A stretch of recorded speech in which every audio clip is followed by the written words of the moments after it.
everyone. I am Shanita Brackett. I am the acting director of the Smithsonian's National Museum of African American History and Culture. It is truly my pleasure to welcome you to tonight's Historically Speaking program titled Yet Here I Am. It's also my honor to introduce our two extraordinary speakers for the evening, both superb orators, masters of public dialogue, and proud sons of New Jersey. Journalist and author Jonathan Capehart has spent his career asking questions that open our hearts and challenge assumptions. Through his work at the Washington Post and on MSNBC, he has amplified voices and perspectives that deepen our collective understanding of democracy, of culture, and the concept of belonging.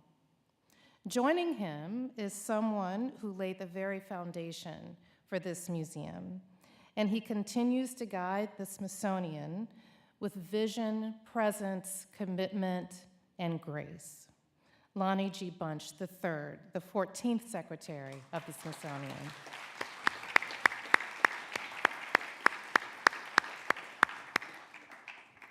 As the founding director of this museum, Secretary Bunch demonstrated to the world that history is not distant or abstract. In fact, it is alive. It's alive in each of us, and it's alive in our communities. It's dynamic, and it's deeply personal. We all have experiences, and we bring that to any conversation that we have about history, culture, and the future. His leadership demonstrates and reminds us that museums can be both spaces of remembrance and catalysts for change.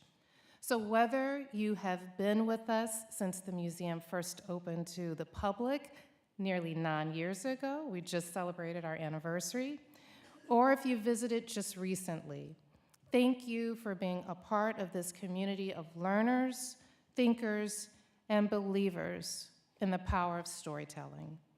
Please join me in welcoming our honored speakers for the evening, Jonathan Capehart and Secretary Bunch.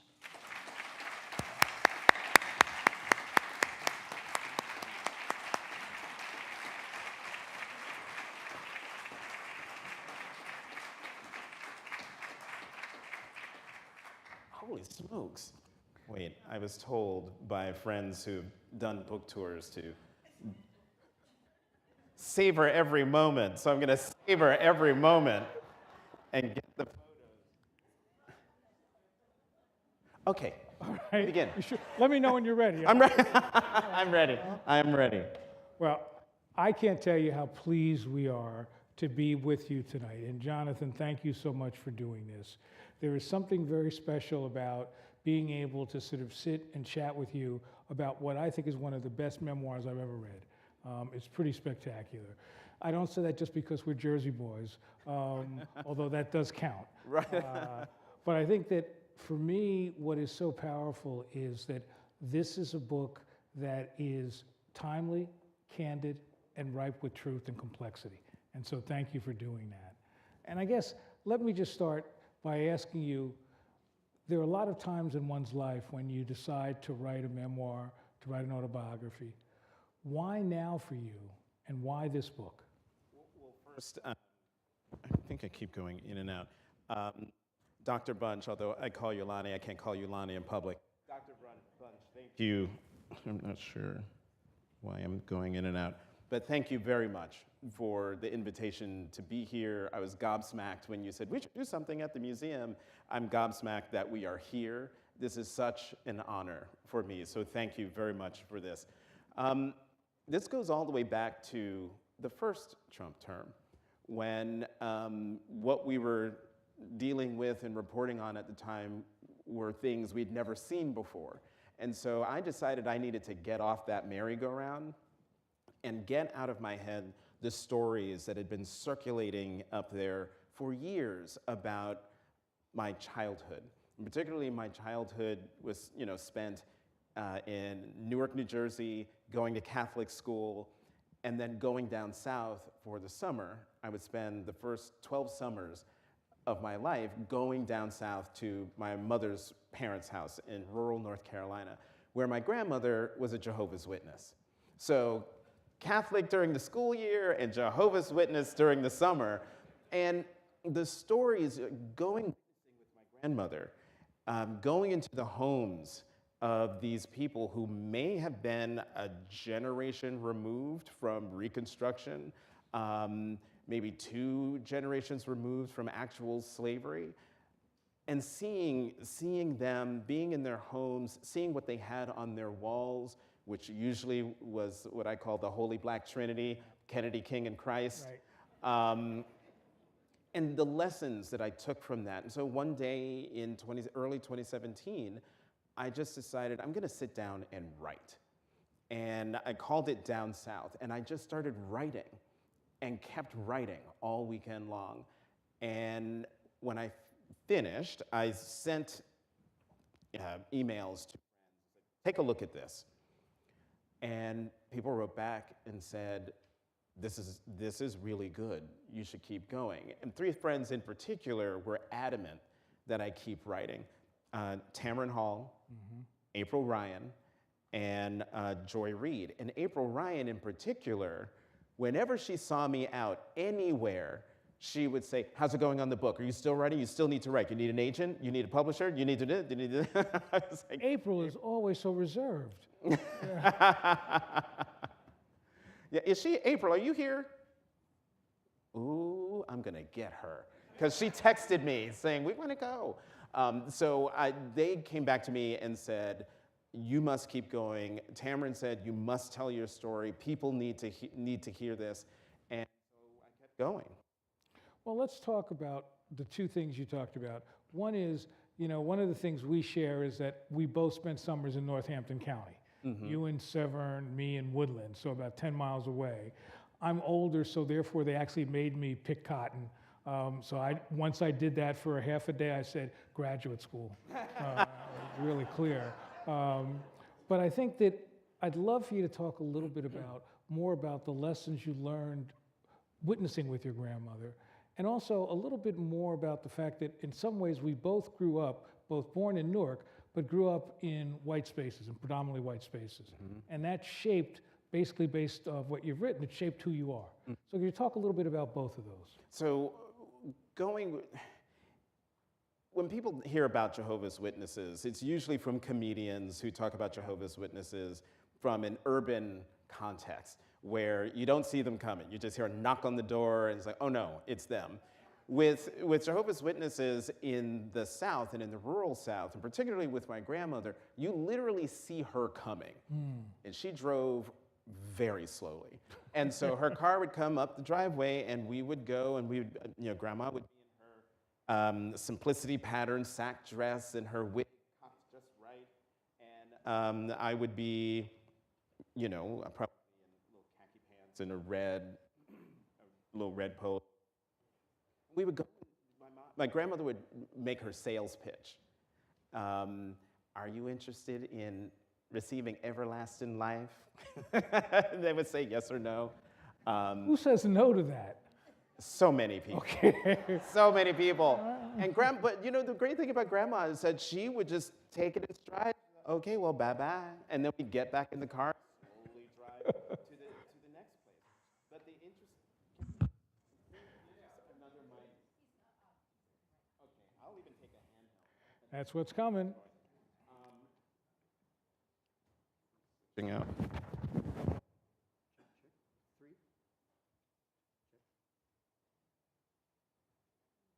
You want to give them mine? Because I can.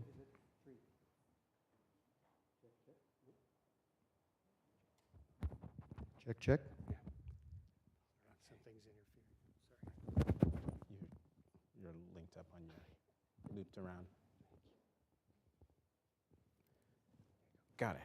See, okay. We are a museum. We, I was going to say, if this were MSNBC, heads would be rolling. Yeah, Right about now. We look in the long run, So One of the things I write about in terms of my grandmother and her Jehovah's Witnessing is, and I discovered this as I was writing, I realized that my grandmother never made the mistake of going to a white person's home. She knew. And it wasn't until I started doing some research, because I've driven from here to Severn, North Carolina, and I would see the signs, the markers for Nat Turner's Rebellion here. But then as I was writing, I thought, wait a minute, let me go back and look. And Nat Turner's Rebellion was within 20 miles of where my grandmother was Jehovah's Witnessing. And so just having that knowledge sort of deepened my understanding of the time that my grandmother grew up in, the time when I was there, and what I was learning in the moment about race, which I didn't understand at the time, but really grew to understand once I started writing. And this notion of, not notion, the reality of being black in white spaces really crystallized when my mother and I were living in Hazlitt, New Jersey. Now, it wasn't the first predominantly white town we lived in. Before then, we left Newark when I was 10. We moved to North Plainfield. And we only stayed there 2 years because my mother said, oh my God, it was like moving from a black ghetto to a white ghetto. We got to get out of here. And so we moved to Hazlitt, which, still, we were only there. I was 12 to 16, and still, those 4 years were seminal to who I am today. And if you don't mind, it's better if I read what I wrote. If you have a book, please turn to page 50. We're back in church. And in this chapter, I write about what I learned in Hazlitt, my friends, and what I loved about it. But then I write, Hazlitt was also where I began to learn how to be black in white spaces. Blackness is always at the mercy of someone else's judgment. You can be too black, not black enough, or not black at all. And I have run the range my entire life. Some black people are eager to take away my black card. Some white people would rather I not mention my race at all. I was playing with my friends near the tennis courts at the other end of the apartment complex. I don't remember what we were talking about exactly, but we were laughing, telling little jokes. What I do remember is my contribution to the levity. Well, I'm going to carry my black ass down there, I said, employing a bit of phrasing common in black households and utterly unfamiliar to my white friends. What does race have to do with this? One friend snapped. Nothing specifically, and everything culturally. They had no idea what black meant in that sense. To them, I was invoking race where it didn't belong. To me, I was treating friends like family. In our families, black is used for comedic effect or to put an exclamation mark on a warning. Mom, like all black parents and relatives, was adept at the latter. Don't you ever, as long as you're black, was a favored preface for one of Mom's admonitions against doing any number of offenses. Black ass is used in multiple ways, especially to grab one's attention. One of Mom's favorites was, you better bring your black ass here right now, or your black ass is gonna get left if you don't hurry up. My use of black ass was clearly comedic, but in feeling comfortable with my white friends, I violated an unspoken agreement with an unspoken expectation. I was not black at all. The burden was mine to glide effortlessly between my black home and family to the whiter world, to switch from down-home vernacular to precise language devoid of anything ethnic. The tacit agreement required that I live on their terms. The rules of the unspoken agreement are designed for maximum white comfort with black presence, which means we must constantly prove to white people, especially those who don't know us, that we are following their rules. Hence, my mother's mantra, that is the mantra in every African-American household. You have to work twice as hard to be considered just as good and just as qualified as them. If you are ever considered such, know that it comes grudgingly. And even then, the whiter world will remind you of where it believes your place to be. And, in writing this, Dr. Bunch, and sitting in those memories and what all of that meant, I'm writing about when I was 12, 13, 14. And to realize that, yeah, that was in my childhood, but that still goes on. It is still going on. Exactly, because what I was going to ask you is that, in some ways, when you're black and white spaces, you, especially in the North, you've integrated more people than Martin Luther King, right? I mean, that's your job in some ways. So the question really is that race is always a shadow that follows you. And at times, it's there, but the moment you forget it's there, either taps you on the shoulder or knocks you over. And I'm just curious, as you think about looking back at that childhood when you were in those white spaces, how did you learn to protect yourself? How did you learn to be able to sort of live with that shadow, knowing it was always behind you? Well, it took me a while to understand and accept that the shadow was there. As I write in the book, before I went to school the first day in North Plainfield and then in Hazlitt, my mother told me, if anyone calls you the N-word, you tell me immediately. And so it happened one day with friends. We were outside the apartment, and someone dropped the N-bomb. Not one of my close friends, as I learned on the book tour from Skip, my next door neighbor.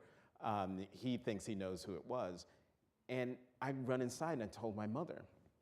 And she goes out and tells my little friends that they needed to leave. And then we go inside, and that is when my mother had the talk with me. Not the talk that we've been talking about since the killing of Trayvon Martin, but the other talk, which is, my mother had her hands like this, and she said, you see, right now, you and Skip are right here, you're even.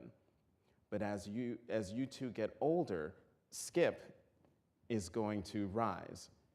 And that the equalness, where you are, you will no longer be the same. He will have advantages. You went through this whole thing. And I thought she was lying. And I was screaming, crying, screaming, yelling until I was hoarse. And like, how can you say this to me? You're lying. Why would you say that? And I'd never forgotten that. And here I am, 40-something years later, and understanding that Mom she knew that day was coming. Yeah. And I'm sure she knew that my reaction that I had would be the reaction that I would have, and that one day I would see that. But as I also write in the book, I was just wildly naive. And sometimes being that naive gives you the blinders that you need to just box out the BS that comes your way, especially when you've got the specter of race. And so to me, my mom said, you have to work twice as hard, be twice as good. And I did that, but I also knew that I was good and I was smart. And so I don't know what your issues are, so I'm just gonna plow right ahead. But I will admit, as you get older, your willingness to put up with BS diminishes by the year. Yep. Yeah. I mean, I think you write something that's so powerful, and I'm paraphrasing. You basically say, despite education and money, you still have to deal with these issues. Right? And I think that's the one thing we always realize as we age, is that we lose patience, but we have to realize we're going to deal with it every day. Right. Yeah, I think I write, the specter of race doesn't drown in your deep pockets, and it doesn't asphyxiate the higher you rise on the career ladder. And that's why sometimes people wonder, well, why do all the black people hang together? Especially as they rise, because that's safety, that's home, that's comfort, that's being with people with whom you don't have to explain. They're friends of mine. I can pick up the phone and just say, this happened. And I don't have to give background. They intuitively know. And so, sometimes I get these emails from cranks or people, maybe they're people, maybe they're bots, but they'll say things like, oh, I thought you were oppressed. Look at you in your nice suits and stuff like that. And they have no idea whether it's me, you, any of our friends who are here in the in the audience are African American, what our day-to-day lives are when we leave home. But you do wear better suits. So I don't have kids, so.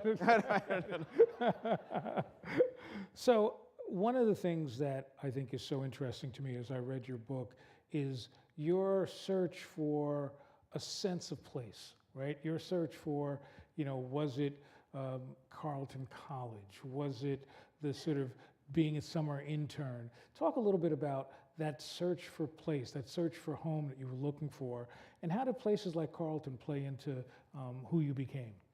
Oh, well, Carleton is a place where I went sight unseen. It's not, we're talking the 80s. This was just before this craziness of college tours and racing all over the place and going to see campuses in person. And I just fell in love with the campus after writing for information and seeing this little booklet and flipping through the pictures so often that the staples just gave up and all the pages came out. And once I got there, it was as if I'd gone back to a comfort zone. So we left Hazlitt when I was 16.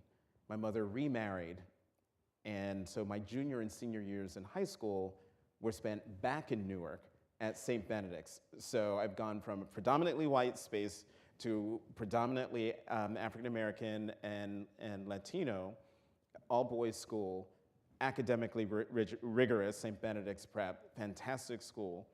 But even there, I felt out of place. But then I get to Carleton, predominantly white campus. It's in Minnesota. So, and Northfield, Minnesota. Northfield, Minnesota, Minneapolis. about 45 minutes south of Prince. Yeah. So there aren't that many black people there. But as I write in the book, I felt like I was back in familiar space and was having a ball. School was great. My friends were great and fun, and I was thriving. And again, it wasn't until I was writing this book that I understood that what drew me to Carleton, what drew me to New York City, what pushed me to do things, what's now landed me as part of the August exodus to Martha's Vineyard every summer, is this search for a place where I can not just feel comfortable, but be me, to just have my shoulders come down and exhale a bit. And it wasn't until I was writing the very last pages of the book where I think I literally write, that word home, I realize comes up a lot. Literally, it did not come together until I was writing the last few words of this book. And I don't think I need to explain why home is so important to anyone, but for me, home is vitally important because, given my upbringing, given the career that I have, it's nice to be able to have a sense of home, if not in a particular location, then in a person or in a group of people. So, but in some ways, Carleton also gave you an opportunity to sort of grapple with all of your identities. And so one of the things that I think is so fascinating is that there are times that when you're black in a white space like a university, all you're trying to do is survive blackness. But you went beyond that. You began to grapple with being a journalist, some of your early work in journalism there. So in some ways, it really was this great opportunity for you to dip into this reservoir of possibility. Well, Carleton was a very nurturing place. And so, I always wanted to be a journalist since I was 10, and I won't bore you all with that story. It's all in the book. But That's a pretty good story. But I am, I'm doing the news at the radio station. I'm at the school newspaper, and one of the things I did to sort of meld my identities, or actually I should say, to learn more about who I was as a closeted gay kid, was I decided I'm going to do not an expose, but a big story about, and the headline was homosexuals at Carleton. And it was, front page story in the Carletonian. The graphic was like a cinder block wall, and homosexuals at Carleton was spray painted on it, very edgy. But what I did was I went around and talked to members of the, what do you call it, the GLB group at Carleton. Now, my best friend, Matthew Brooks, was the head of this group. So he was the one who would reach out to folks in the group and tell them, he's working on this, would you want to talk to him? So I talked to about a dozen people, gay men and lesbians. And in talking to them, I started to understand who I was.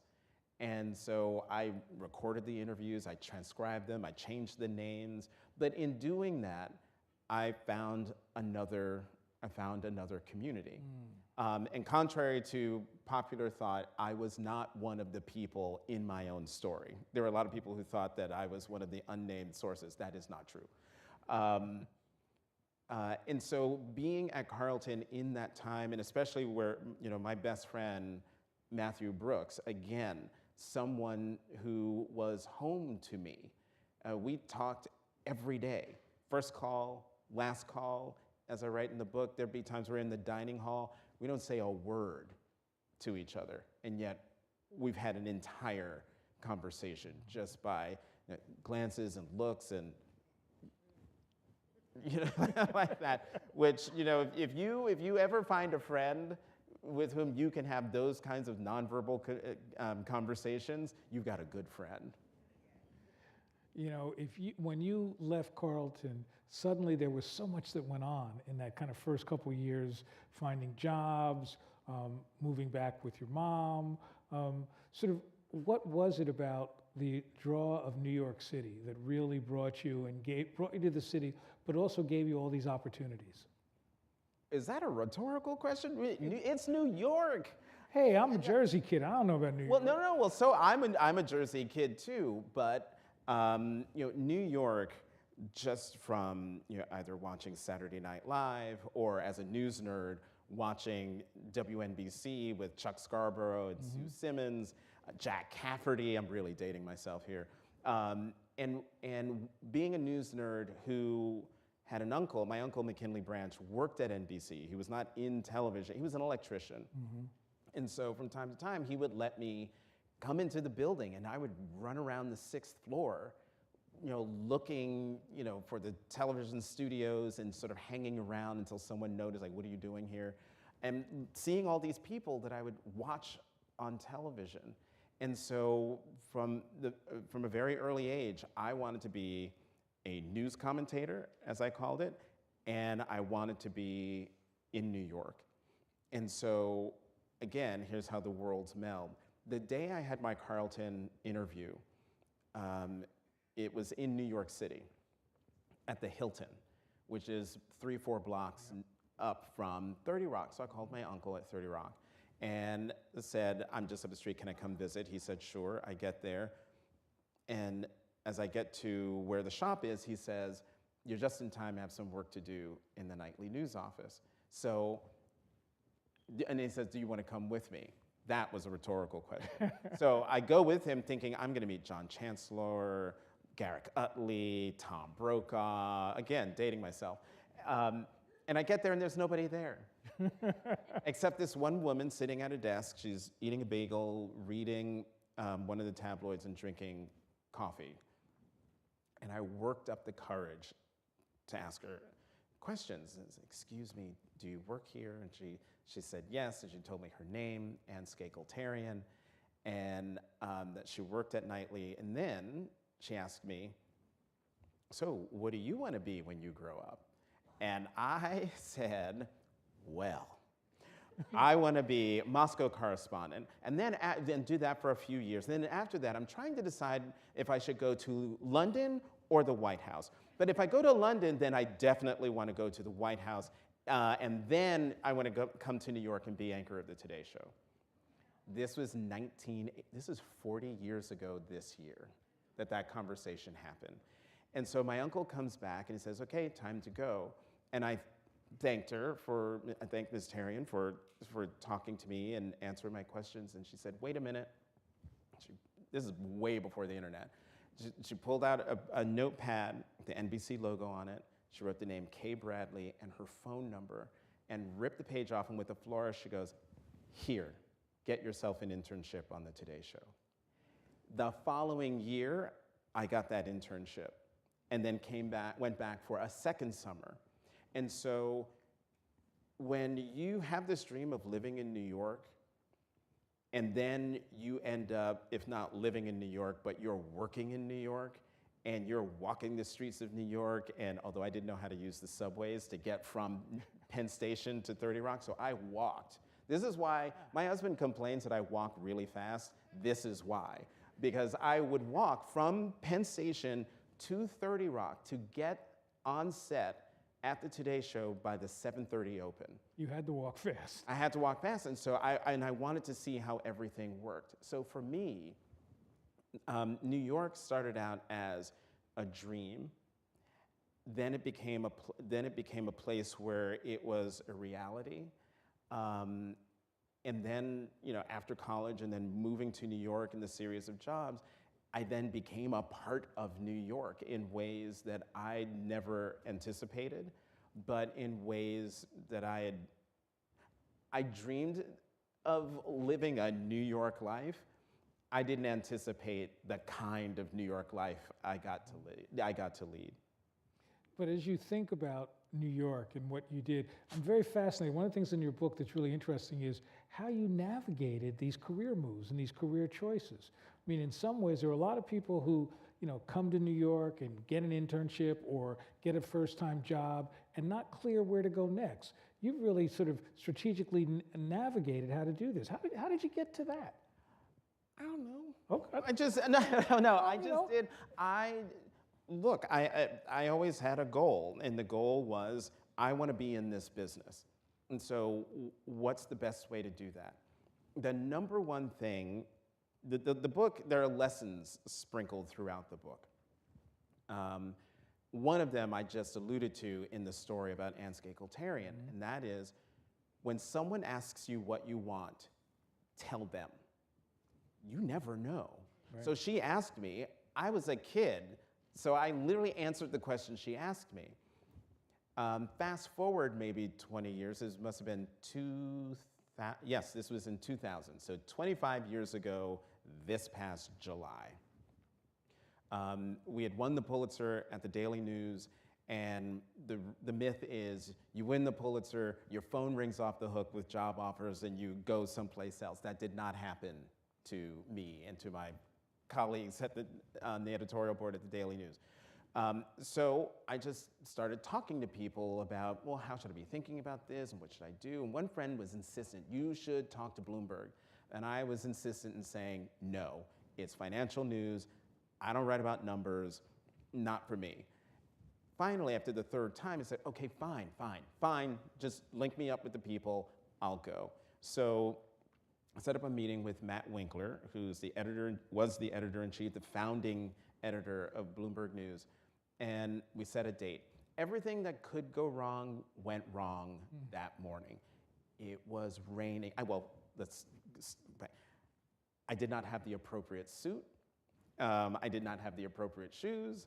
It was raining cats and dogs. We lived in the meatpacking district, so there were no cabs around. The one cab that did sort of drive by sped off when I, I did that. I had to get on the subway. It was hot. I was drenched. I had to walk again more blocks in the rain to get to 499 Park Avenue, where Bloomberg was at the time.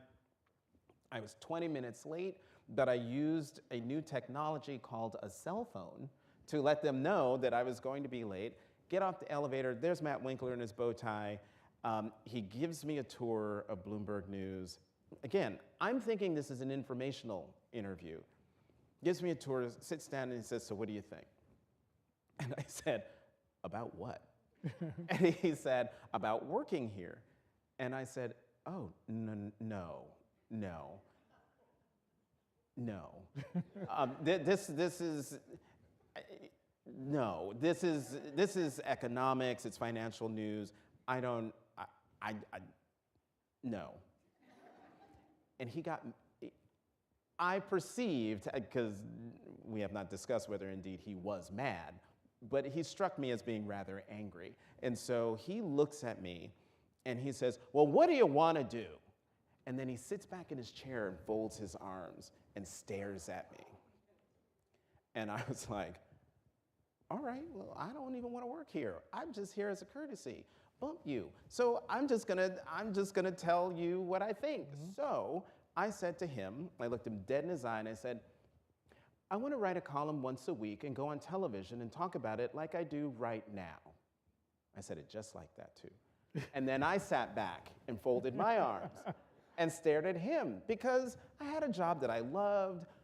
This was supposed to be an informational interview, and there was a beat, and then he broke the staring contest and said, "Well, why can't you do that here?" And then proceeded to give me a shortened version of the same tour he gave me, but now showing me the new opinion section that they had just started, the 2 radio guys he had just hired to do politics, and that I would be the perfect addition, and that I could write once a week, and I could do all these things. And I freaked out and said, "Oh, look at the time, gotta go.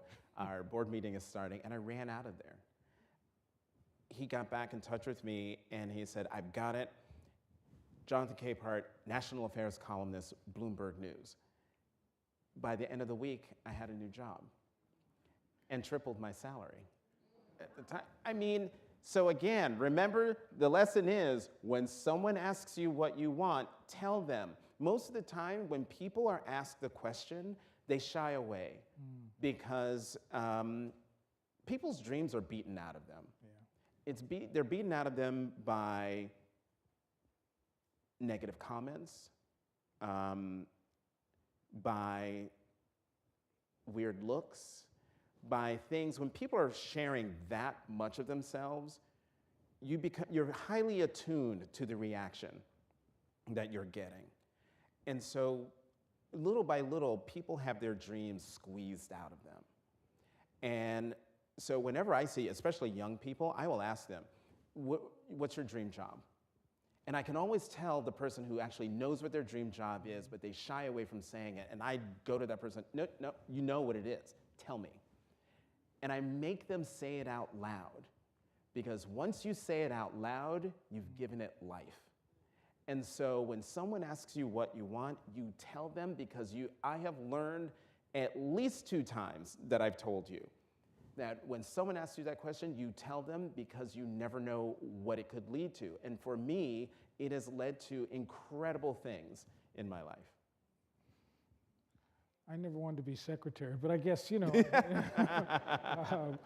but I mean, I think what's interesting is I listen to you talk about this, and I think about winning the Pulitzer and all the work that you did on the Apollo Theater.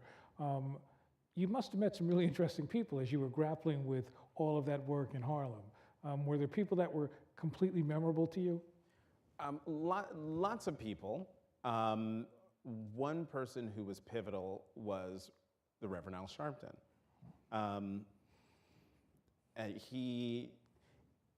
You're just going to have to go to the Apollo chapter and read that because the intricacies in that are a lot. But it just started out as a fight between Mayor Giuliani and Congressman Rangel over empowerment zone funding for the Apollo.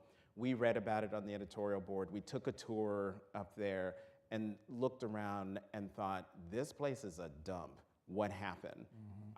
I watched Showtime at the Apollo after Saturday Night Live every week. It looked fantastic, but then you got in there, the seats were busted, paint was peeling from the ceiling, the carpets were ratty.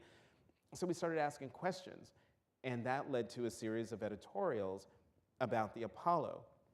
As soon as the first two dropped, the first person out there slamming us was the Reverend Al Sharpton. And he was just ripping us to shreds, and we kept writing, and then he called me and said, we need to meet. And I said, we meaning we the board, or we meaning you and me? And he said, no, you and me, meet me at the Stage Deli. So I go to the Stage Deli near Times Square, and we have a meeting.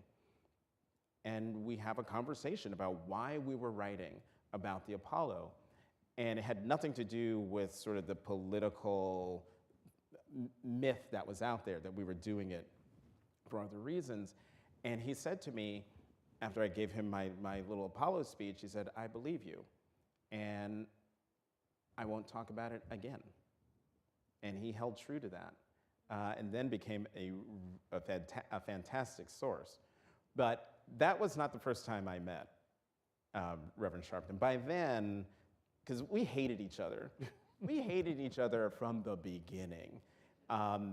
When I went to the Daily News in 1993, one of the first assignments I had was to interview Reverend Jesse Jackson about a thing that he wanted to do at New York City High School.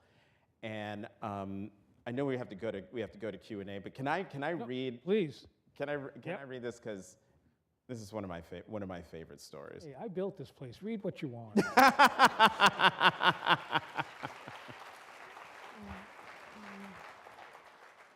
Haircut story, dividing blackness.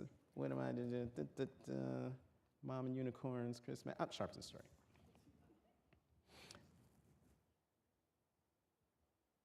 So I'm going to meet Reverend Jackson at the Delta Shuttle Terminal at LaGuardia.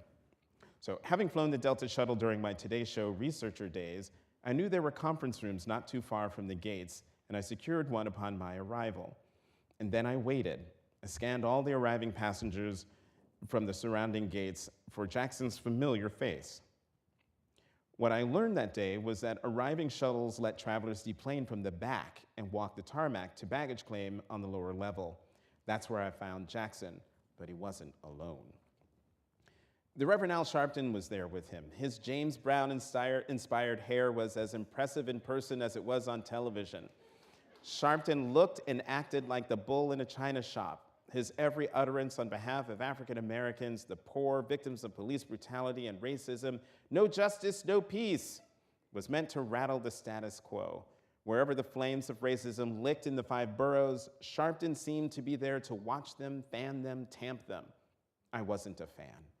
The interview was about a school initiative Jackson was proposing for New York City.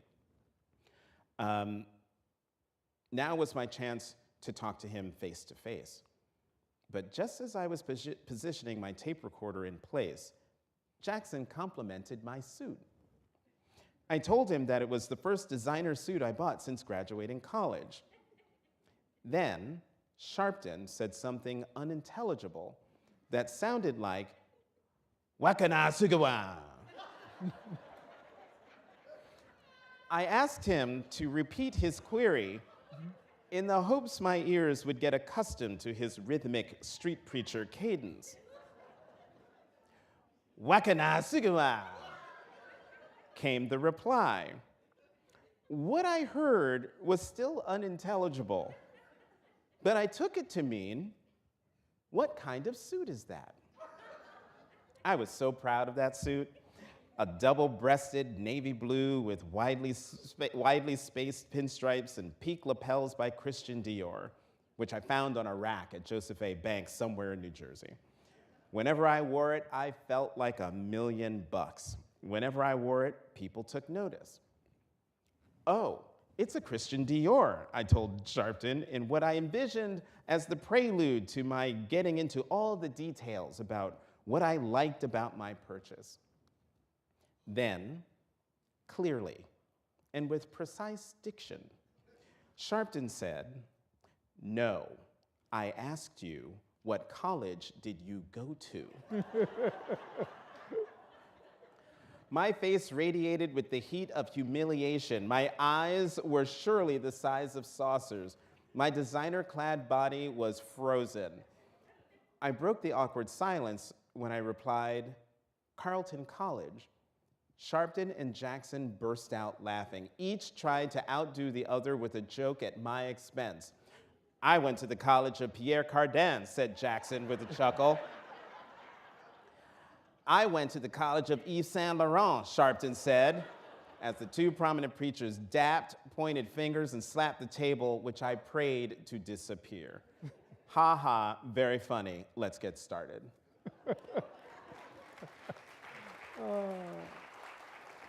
By the way, Sharpton and I, as a result of the Apollo Theater situation, became very good friends. And we are still good friends to this day, 25 years later. So I know we have to go to questions and answers, but I want to ask you one question.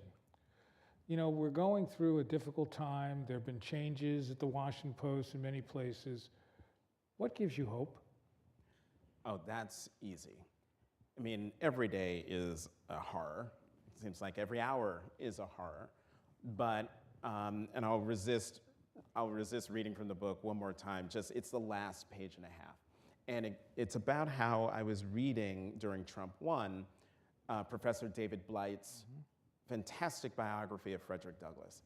And in the beginning, in the opening chapter, there was a paragraph that I read that hit me like a thunderbolt.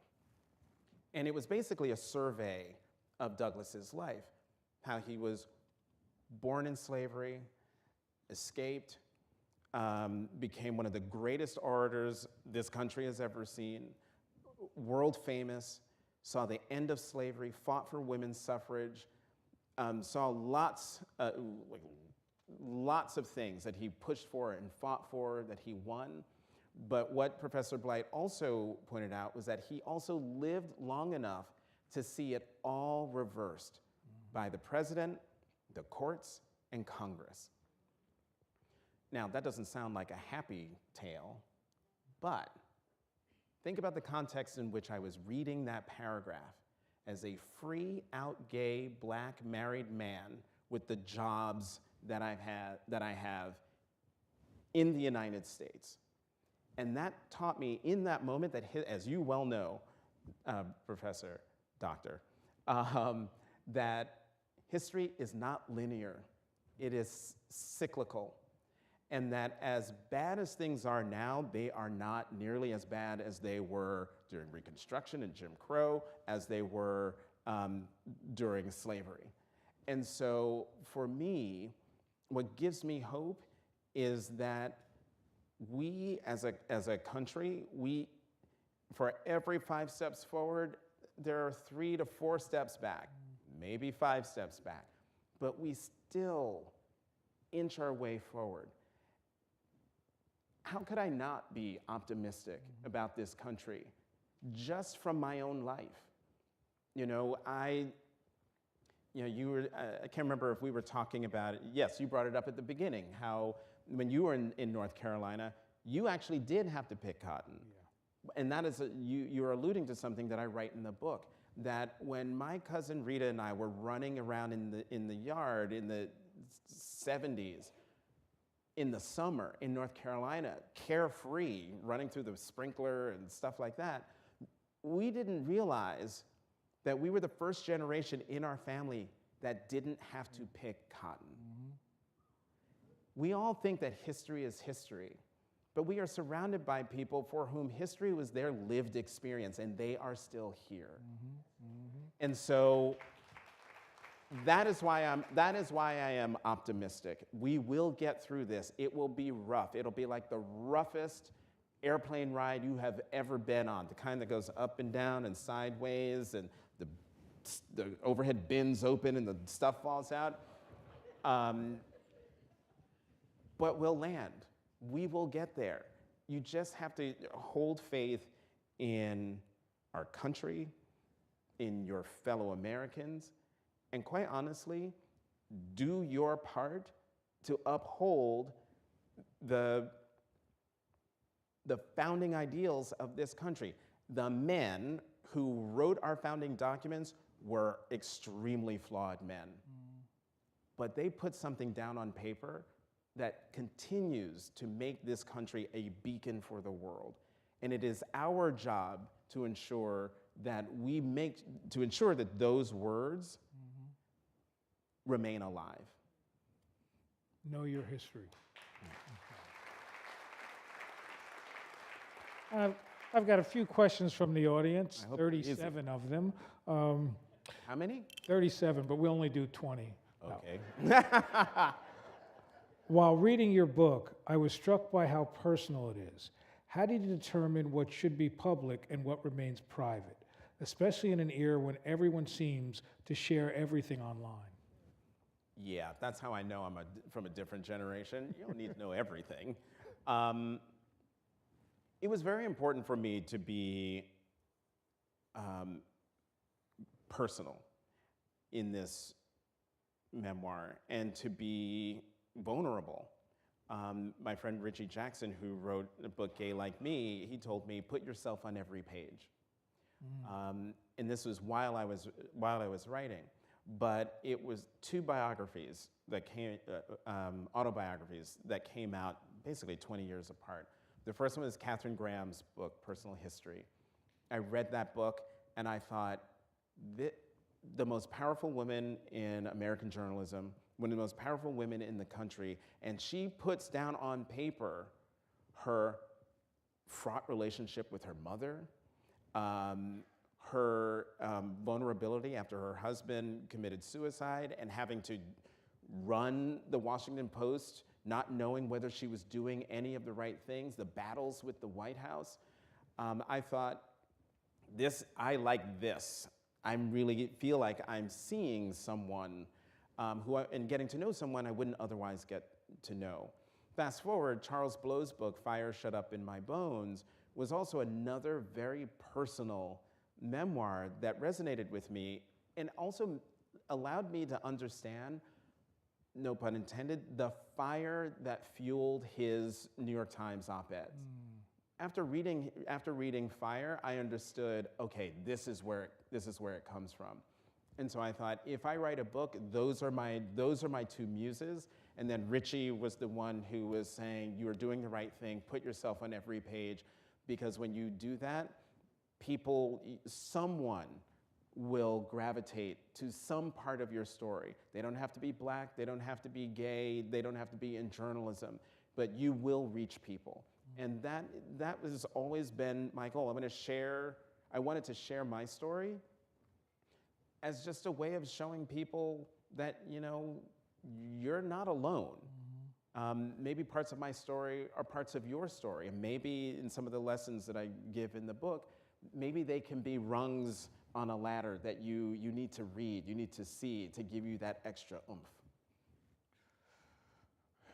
What one mistake you made early in your career that ended up teaching you something lasting about humility or your craft? Oh. There is something, and as you were reading it, as I write in the book, my departure from Bloomberg News was not ideal. We don't have time for me to go through the ins and outs, but it was early enough in my career and, humiliating enough in the sense that, you go into a conference room and someone's screaming at you at the top of their lungs and you're like, wait, what the hell's happening? You start learning. In that moment, I realized, okay, what's going on? Who is this? Why is this happening? What did I do? Is there something I could have done differently? Maybe that's just the way I'm wired, self-reflection and introspection and trying to learn from what happened.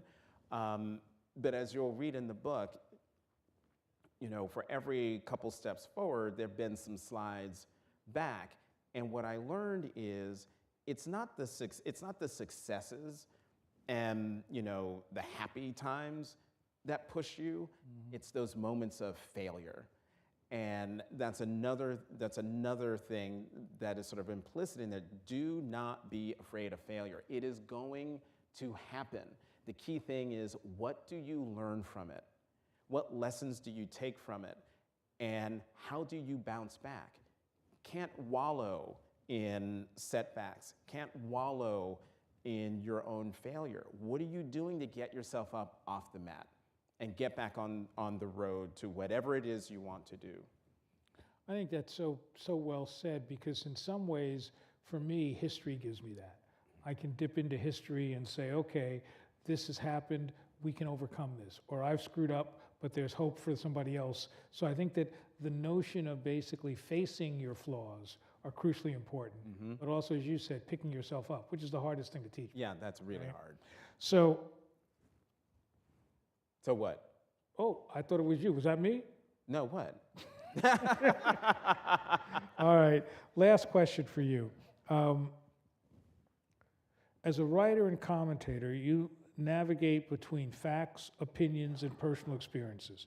How do you teach emerging journalists to maintain that balance without losing their integrity or their compassion? So my entire journalism career has been on the opinion side. I am a journalist. I do reporting. I call sources. I hear everyone out. But unlike someone on the news side, like my friend Kevin Barron here, when he was covering the Pentagon, he would go. This is a perfect example. If we were both, fully in the business, and Kevin were still at the Pentagon, we would both be there for the big speech that was given last week, speeches by the president and the defense secretary. After it's over, Kevin would do a story that would be who, what, where, when, why, how, this is what was said, and there might be just a hint of analysis just in terms of, past precedent and stuff like that. I, on the other hand, can do all the things that Kevin has done, but then I get to say what I think about the craziness of some of the things that were said. So you've got an opinion. Yes. Okay. I get that it is, I have the privilege of being able to say exactly what I think about what was said in those two speeches. When you're an opinion writer, that's your job to say what you think. And when it comes to integrity, I've seen a lot of people in this business do things and say things that aren't what they believe or who they are. In the end, some of them might succeed, but they have to deal with the psychic toll that takes. Not being true to themselves, not being true to the craft, or as I call this profession, a calling. You have to be in this, I would say to young people, aspiring journalists, you have to be in this business, this profession, for the right reasons. Far too many people want to get into journalism, and in particular television journalism, simply because they want to be famous. They want to be known. They want to be a public figure. I'm sorry, that is not reason enough. That is not good enough. And those people tend to flame out rather quickly. I call this profession a calling because a majority of journalists, they do not get rich. They do not become famous. They do not become well known. But they're in this profession for the right reasons. And what are they? There are stories to be told. There are people who need to either their malevolence needs to be exposed, or their good work needs to be highlighted and shown to the world. There's so many people, there's so many things, there's so many places that should demand our attention. And it's the journalists who are the ones who are telling those stories. You have to want to tell those stories for the sole enrichment of getting the words on the page, getting the story on television, getting the story on the radio, getting the story on a streaming platform, however, on TikTok, however people are getting their news. It's a calling because there is only one profession that is protected, specifically protected in the Constitution of the United States, and that is the press. And that is because the Founding Fathers understood that the survival of this democracy depended on an informed citizenry. And the only way the citizenry will be informed is through a free, fair, and unfettered press. And so while we are going through it right now, we will survive this as a nation and as a press. So for young people who want to get into this profession, want to be writers, want to understand how do you do this and maintain your integrity, you maintain your integrity by knowing what your values are. Once you know what your values are, and once you know why you're in this business, then the rest will take care of itself. Well, all I can say is we as a nation have been made better by your work, by the vision, by your opinions, by your commitment to the greater good. And I think those of us at the Smithsonian are unbelievably proud and humbled to have you with us today. And so please join me in thanking this amazing man. Thank you. Thank you very much. Thank you, Dr. Bunch.